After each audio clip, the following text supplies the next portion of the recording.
Congressman, I've been cautioned that because of your schedule of meetings on the House side, you, unlike us, have not been able to listen to and follow the testimony, but luckily there's plenty of other material to talk to you about, most notably a story in the past hour from the McClatchy newspaper group about your investigation and other investigations turning toward Jared Kushner in his role as supervising the data operation during the Trump campaign. You're quoted in the article. What can you tell us and our audience about your knowledge of this? Well, what we're looking at, and I don't want to point to particular individuals, is any form of coordination that U.S. persons may have had with the Russian efforts to interfere in our election. And that can take many forms, including what was the subject of that article, and that is, did the Russians, through the use of paid social media trolls and bots, attempt to drive negative stories about Secretary Clinton or completely false stories, what the public views as fake news, not what the president calls fake news, but did they drive this inaccurate or negative reporting in a targeted way that wouldn't be possible without coordination with the campaign? That is one of the issues that we're examining, along with any other forms of coordination, the coordination in the dissemination of derogatory information. Of course, that's the subject of the emails with the president's son. But yes, that social media issue, the use of data analytics, whether there was any cooperation, coordination, or collusion, is part of our investigation. There's also a quote in here, Congressman, from Carpenter, former senior Pentagon official who specialized in Russian matters. Quote, there appears to have been significant cooperation between Russia's online propaganda machine and individuals in the United States who were knowledgeable about where to target the disinformation. And I guess quotes like that and revelations like that, knowledge like that, is what motivates the anger on your part and others in Congress as to where is the urgency, where's the anger that we've been attacked by another nation? Well, I think this raises a broader issue, and that is during the course of the campaign, it became known, and in fact the administration acknowledged, as did Senator Feinstein and I even earlier, that the Russians were trying to have an impact on our election, that they were behind the dumping of these documents and perhaps other methods of trying to influence the outcome.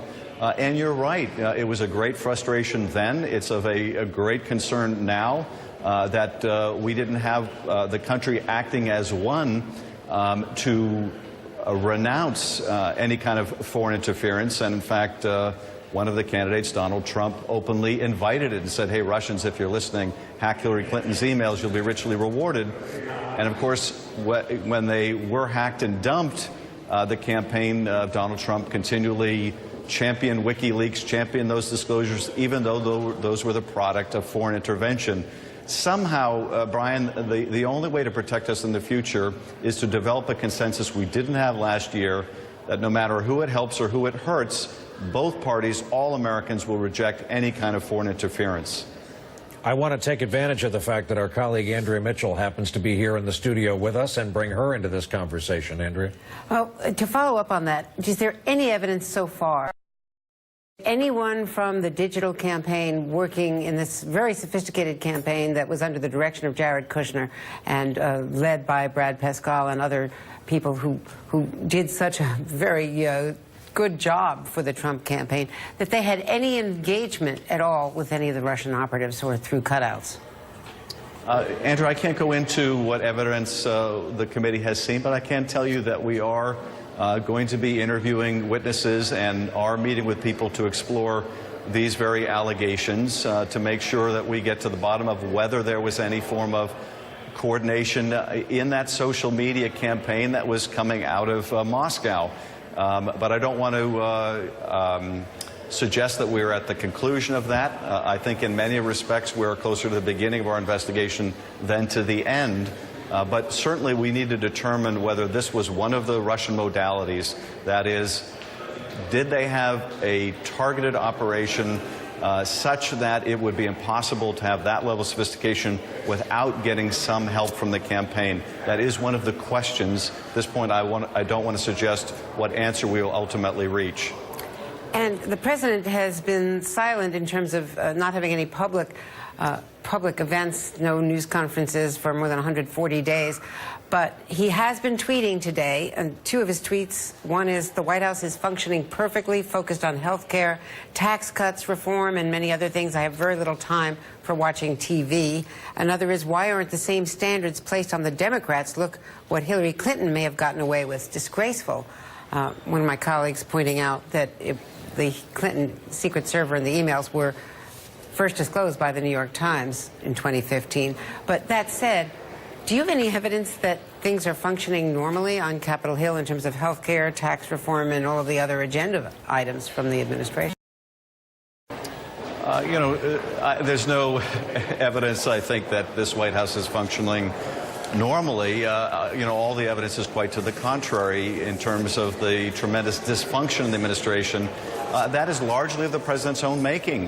In the national security and foreign policy area that I do so much work in, you constantly have conflicting signals sent out about what the policy of the United States is. Even when you look at this meeting between the president and Vladimir Putin, you have the president saying, we never discuss sanctions. Within 24 to 48 hours, you have his own press secretary basically saying, that's not true. They were discussed. You have Secretary Mattis and others working to try to diffuse tensions in the Gulf between Qatar and Saudi Arabia and other states in the region. And you have the president basically saying, I'm with Saudi Arabia and against Qatar in this. You could come up with any number of examples of this, both in terms of foreign policy as well as domestic policy. And for the president to suggest this is perhaps the most, would be comical, I suppose, statement that he doesn't watch cable news, doesn't have time for it. It seems like he doesn't have time for anything else, given the constant attacks he's making against people who are TV hosts, some of the most pernicious attacks.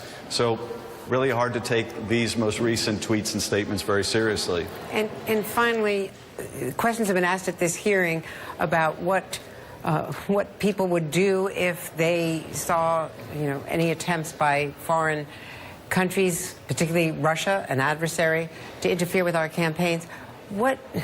How do you read the Don Jr. emails and that meeting that he held with Paul Manafort, with Jared Kushner, and his response? I would love it, especially later in the summer. How do you read that whole episode in terms of Russian tradecraft? Well, I think this is so clearly exactly how Russian tradecraft works. That is, they want to influence the election in the United States. How do they communicate this? How do they potentially get useful information to the candidate they want to help, Donald Trump? They go through the oligarchs. They go through cutouts. In this case, they went through an oligarch who's considered the Russian Donald Trump, a real estate tycoon, through his son, through a middleman, this Goldstone intermediary.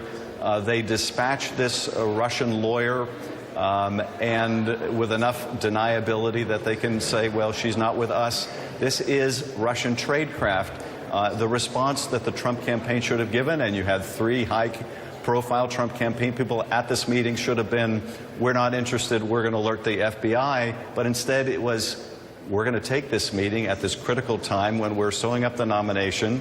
It's that important to have all 3 of them present. And their defense seems to be, and I watched the interview with Don Jr.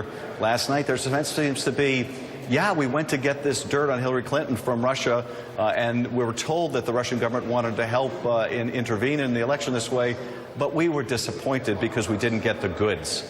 Now, first of all, we can't rely on the representation that they didn't get something at that meeting, but they certainly sent a signal back to Moscow that they were more than interested in this. Indeed, they would love it if they could get this kind of help from the Russian government. Indeed, Congressman, their surrogates last night were saying on our air and other networks nothing came of it. And to your point, we cannot prove or say with any certainty that nothing came of it. We've only seen the one email chain. Congressman Adam Schiff, California. Brian, I would also add nothing came of it because not for lack on the Trump campaign's part. At least that's their story, and that's not a particularly great defense. Congressman, thank you very much for taking our